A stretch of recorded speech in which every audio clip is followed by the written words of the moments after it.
So I want to tell y'all a story. It's true. It's a true story. You know the saying that a hard head make a soft ass, or um, I can show you better than I can tell you, or sometimes you gotta let them, you know, bump their heads. If you find a fool, as the saying go, bump their head, right? So all those things apply to me in this true story I'm about to tell y'all. I don't know, maybe it was about 8 years ago after I met this guy, and I had seen some, behavioral problems, some things about him that I didn't like, but I, overlooked them. And I thought, when how many times people got to get cussed out? Do they got to get cussed out in order to change their behavior? And even sometimes that don't work. But typically people don't just sit there and take stuff. They do defend themselves. And so a lot of times I had to pull his coattail about his behavior, some of the things that he was saying. But sometimes there would be an improvement, but just a small improvement, but not for very long. And then I started seeing other things, like listening to some of the stuff that he was saying, telling me about messing with the occult and reading things like the Kabbalah and alchemy and things like that, and messing with crystals and always talking about some damn spirituality, but it had nothing to do with God, okay? And so I didn't really ignore it, but I confronted those issues and we talked about it, bumping heads often. So that was like in the beginning. That was in the beginning of our whatever. So one day, and this was see, child, a hard head make a soft ass for sure.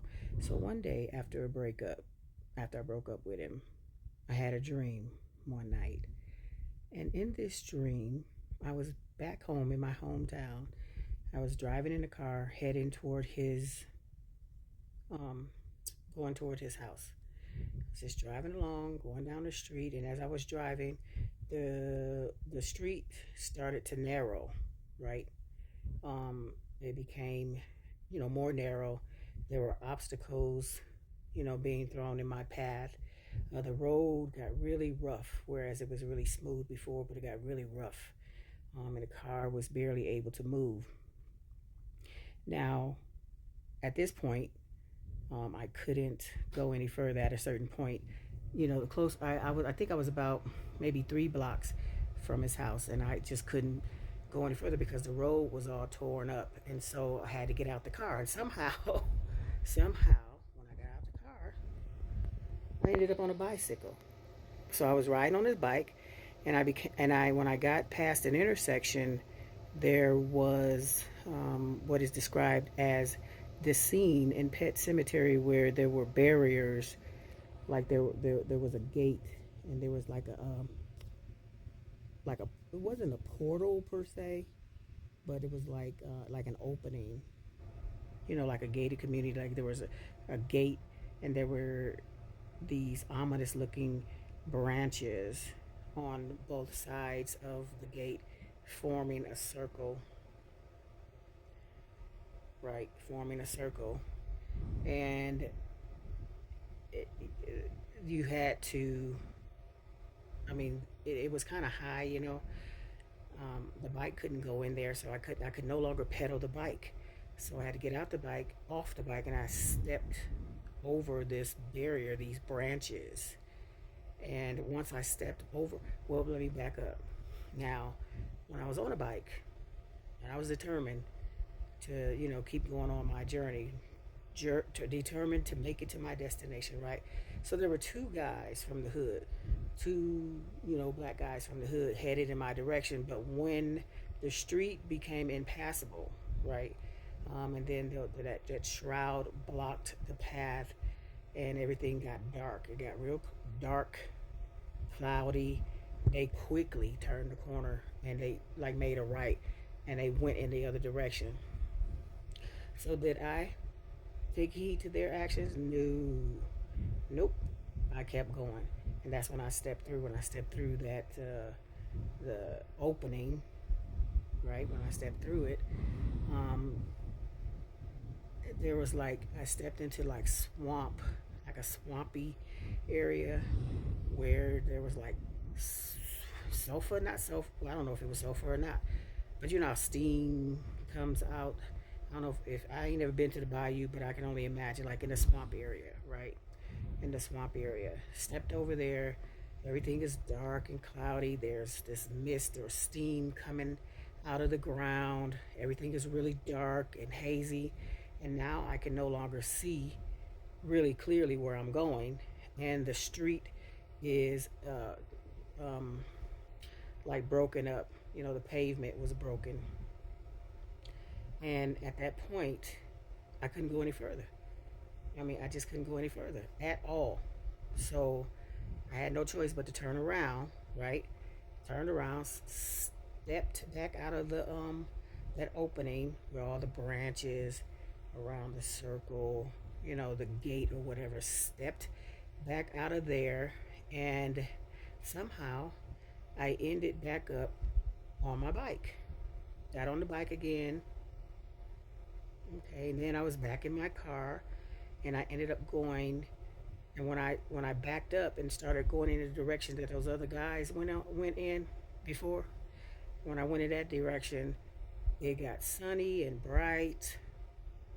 You know, the clouds, everything rolled away. It was sunny and bright and clear. Birds were chirping, and I found myself going up a hill.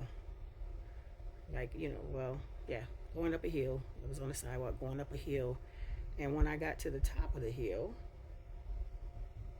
that's where I stood, you know, right at the top of the hill, and I was overlooking the town, and it was beautiful. I was overlooking the town. Everything was really nice and beautiful and everything. So I know without a doubt that God was trying to warn me about this nigga, okay? But I didn't listen, so I continued the relationship.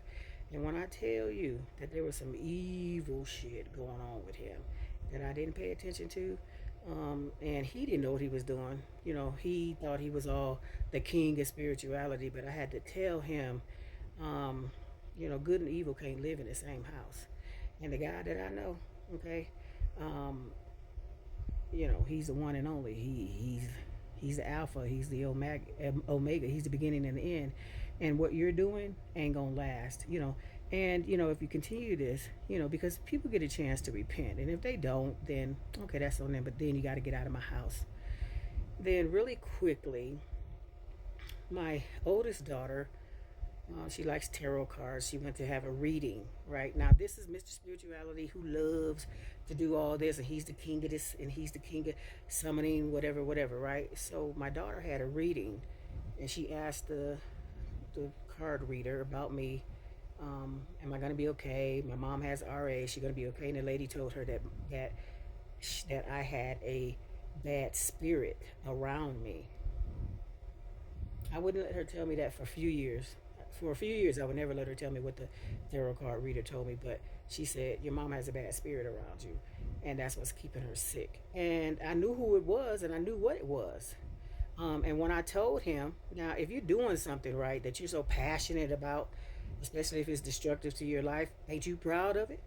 You should be proud of it, right? So when I confronted him and told him about what she found out, I'm like, you're it. That's you. He get all upset. What is she talking about? I said, no, you should be proud of it. This is the shit you rocking with, right? This is who you are, right? This is what you do, right? Why are you getting upset now? Because the lady done basically pulled your whole card, right? She done pulled your whole card. So here you go. So eventually, I mean, you know, I ignored the signs. Very clear in the dream. Vivid images. Very clear. Do not go down there messing with him.